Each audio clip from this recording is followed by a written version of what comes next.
Welcome to Same Spit, Different Face TV. Well, my opinions is facts, and if you don't like my opinions, you can start your own podcast. And it's free. So don't forget to spit on the like button, the subscribe button, and the notification. If you clicked on this video to hear about Lil Baby shooting in Atlanta, I need you to hit the like button. If you clicked on this video to hear about BigXTHA, I need you to hit the like button. And if you're new to the channel, hit the subscribe button. Now, Spit Squad. Let's talk about BigXThePlug first. He was riding around in Texas. The police say that he had an expired tag. That's why they pulled him over. Once they pulled him over, they saw a leafy substance. They ended up asking him and the passenger to get out the car. They said they found like 2 ounces of weed, and they also found a gun, a little under 2 ounces of weed.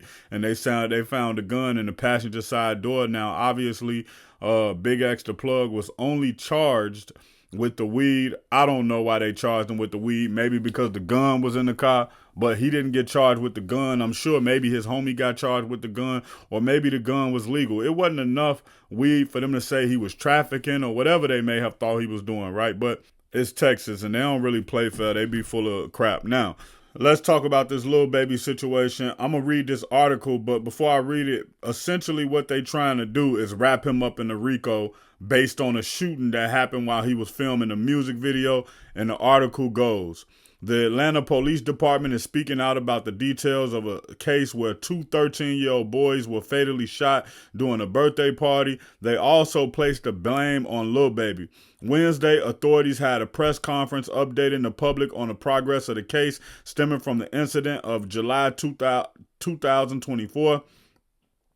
Jody Davis and Lamar Freeman were outside of Freeman's home celebrating the birthday when shots were fired. In addition to both boys being hit, Davis' 11-year-old brother was shot as well. After being in critical condition, he was the only one of the 3 to make it. Now, police say the arrests have been people, they say a bunch of names, all believed to have some sort of gang ties. Atlanta Police Mayor Ralph says the overall theme of the case is grown man playing gangster that left 2 of our children in graves in our community in fear. He also pivoted to the Atlanta-based rapper that they're blaming for igniting several gang-related incidents, all due to a music video being shot in a rival gang stronghold. According to WSBV-TV, police records show that Lil Baby is a rapper being referenced as the shooting took place during his music video, May 2024. That particular incident left 3 men with injuries. Police noted that days afterwards, there was a string of gang retaliated shootings and homicides that were potentially connected. As they're blaming Lil Baby for starting a gang war, they say a call from a high-ranking member of a gang opposing Lil Baby resulted in the shooting of the kids. They vowed to hold Lil Baby and all individuals responsible. Now, in my personal opinion, if this happened all the way back in May, they just tried to let this fly under the radar, and they did so because the Young Thug case was going on. They wanted to get it out the way.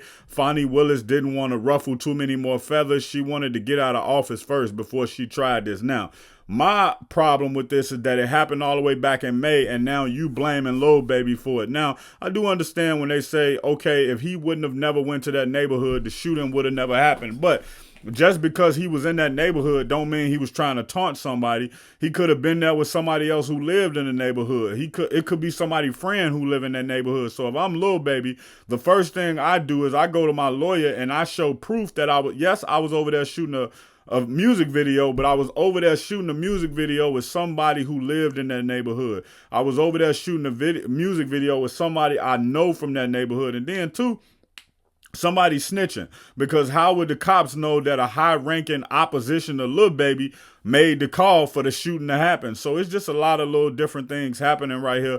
But I think it's irresponsible for the cop to come out and blame Lil Baby. But I mean, that's what police do, man. When they don't do good police work, they start trying to blame the community. And I'm not saying that Lil Baby is absolved, but you blaming Lil Baby because Lil Baby is the big name in the situation. But how about blaming the actual people who did the shooting? And I know he said, yo, we gonna hold everybody responsible, but in my personal opinion, I just feel like he wants to put Lil Baby name in it to get that traction, to get that notoriety, to get that star power. Because he could have had the same press conference.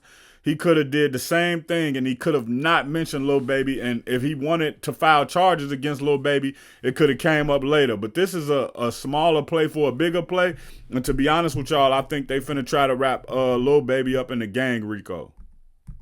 Check out my original Chicago hood movie in the end screen, No Time to Play Fair. If you into sneakers, you a sneakerhead, you love seeing the new Jordans, Pumas, whatever it may be, subscribe to Kicking It with Fairplay 2333. If you trying to follow me on my basketball journey, my weightlifting and fitness journey, and also be inspired to get back on your fitness journey, subscribe to Fairplay, Flex, and Fadeaway. Also, any of these pages I just named, you can also find them on TikTok or Instagram.